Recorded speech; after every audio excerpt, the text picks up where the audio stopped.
जी अस्सलाम वालेकुम। जी हमें चाहिए, मैंने 6 बच्चे दिए हैं। 1 2 3 1 2 3 4 5 और 6।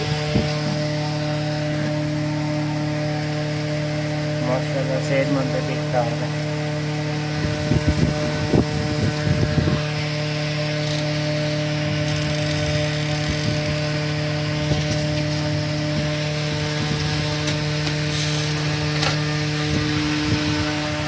और ये उनसे पहले वाले पीछे।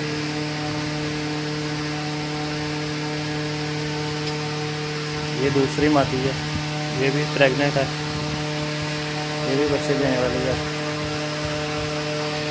तो ये सबसे पहली ब्रीड जो थी उसमें से मादी जो थी ये भी प्रेग्नेंट है। और ये दूसरा क्लच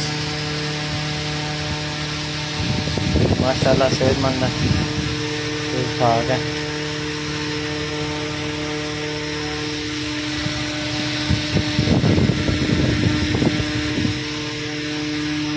ये सेटअप है, माशाल्लाह बड़ा अच्छा काम जा रहा है। ये सबसे पहला क्लच।